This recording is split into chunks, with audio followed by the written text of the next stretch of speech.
Assalamualaikum warahmatullahi wabarakatuh. Nama saya Nur Faimasania, NIM saya 060407230102. Di sini saya akan mempresentasikan hadis pada masa sahabat. Definisi dari sahabat sendiri itu memiliki banyak pendapat. Yang pertama yaitu pendapat dari Subi al-Soleh. Menurut beliau, sahabat adalah orang yang pernah bertemu dengan Nabi dan beriman kepadanya serta mati dalam keadaan memeluk ajaran Islam. Nah, yang kedua yaitu menurut Muhammad Ibnu Alawi Al-Maliki Al-Hasani.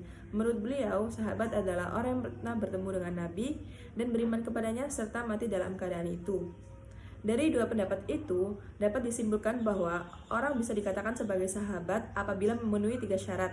Yang pertama yaitu pernah bertemu dengan Nabi, dan yang kedua memeluk ajaran Islam atau beriman kepadanya, dan yang ketiga adalah mati dalam keadaan memeluk ajaran Islam. Yang ketiga yaitu menurut Muhammad Ajas Khotib. Beliau mengemukakan definisi sahabat yang dikemukakan oleh para ahli hadis. Yang pertama yaitu Imam Bukhari. Siapa saja yang berkawan atau menemani Nabi SAW atau hanya sekedar melihatnya dari kalangan muslimin, maka orang tersebut sudah bisa dikatakan sebagai sahabat. Yang kedua yaitu menurut Ibnu Hazm. Seseorang yang pernah duduk bersama Nabi walaupun hanya sebentar, mendengar sesuatu dari Nabi walaupun hanya 1 kata atau lebih, dan menyaksikan sesuatu dari Nabi atau tidak, dan tidak termasuk orang munafik dan tidak termasyhur kemunafikannya sampai mati, maka orang tersebut sudah bisa dikatakan sebagai seorang sahabat. Yang ketiga yaitu menurut Sa'id Ibnu Musayyab. Beliau berkata bahwa aku tidak mengkategorikan seseorang sebagai sahabat kecuali orang itu pernah hidup bersama Rasul selama 1 atau 2 tahun dan pernah ikut berperang sebanyak 1 atau 2 kali. Dan masih banyak definisi-definisi sahabat menurut para ilmuwan terdahulu. Sedangkan menurut kalangan usuliyun, definisi sahabat dilihat dari beberapa persyaratan. Yang pertama yaitu lamanya bergaul dengan Nabi, merupakan persyaratan yang paling masyhur. Yang kedua yaitu keterlibatan mereka dalam perang bersama Nabi, dan yang ketiga yaitu keterlibatan mereka dalam periwayatan hadis. Berkenaan dengan syarat bertemu atau mulazamah dengan Nabi, terdapat banyak persoalan. Yang pertama yaitu ada seseorang yang beriman pada masa Rasulullah tetapi belum sempat bertemu dengan Rasulullah seperti An-Najasi Al-Habsi.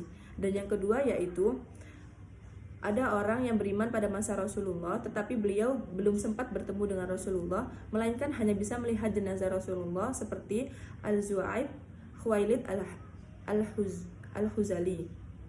Nah, maka beliau tidak bisa dikatakan sebagai seorang sahabat meskipun sudah memenuhi salah satu syarat sebagai sahabat. Tetapi beliau hanya bisa dikatakan sebagai seorang tabi'in, yaitu pengikut para sahabat Nabi.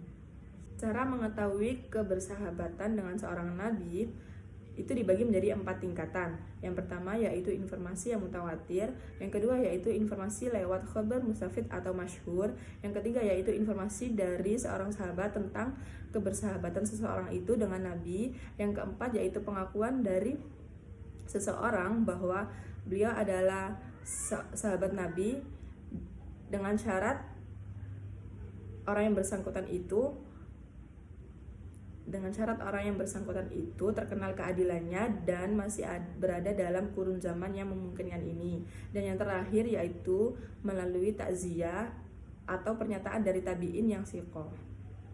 Kemudian seseorang bisa dikategorikan sebagai seorang sahabat juga bisa dilihat dari waktu keislaman, keikutsertaan dalam peristiwa hijrah, serta peristiwa-peristiwa penting lainnya. Nah, Ibnu Sa'ad itu membagi tingkatan sahabat menjadi 12 tingkatan. Tetapi setelah Islam meluas di berbagai wilayah dan para sahabat juga meluas di berbagai wilayah yang telah dikuasai oleh Islam, sulit untuk menentukan beberapa jumlah sahabat dengan persis. Dengan hal ini, Abu Zur'ah meriwayatkan bahwa sesungguhnya Rasulullah SAW wafat dengan meninggalkan 114.000 sahabat. Tingkatan sahabat Nabi yang terbanyak jumlah periwayatan hadisnya menurut Subi as-Soleh adalah sebagai berikut. Yang satu yaitu Abu Hurairah meriwayatkan 5.374 hadis. Yang kedua yaitu Abdullah ibnu Umar ibnu Al-Khattab yang meriwayatkan 2.630 hadis. Yang ketiga yaitu Anas ibnu Malik yang meriwayatkan 2.226 hadis. Yang keempat yaitu Aisyah yang meriwayatkan 2.210 hadis. Yang kelima yaitu Abdullah ibnu Abbas meriwayatkan 1.660 hadis. Yang keenam Jabir ibnu Abdullah meriwayatkan 1540 hadis. Yang ketujuh yaitu Sa'id al-Hudri meriwayatkan 1170 hadis. Yang kedelapan yaitu Abdullah ibnu Mas'ud meriwayatkan 848 hadis. Yang kesembilan yaitu Abdullah ibnu Amr ibnu Al-As meriwayatkan 700 hadis.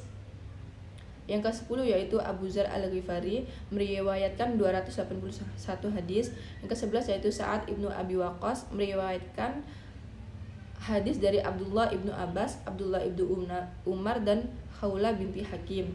Yang ke-12 yaitu Mu'az ibnu Jabal.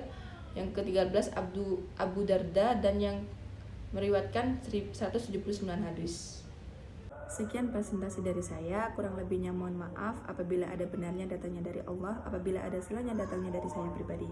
Allahumma fiq ila aqwamit thoriq. Assalamualaikum warahmatullahi wabarakatuh.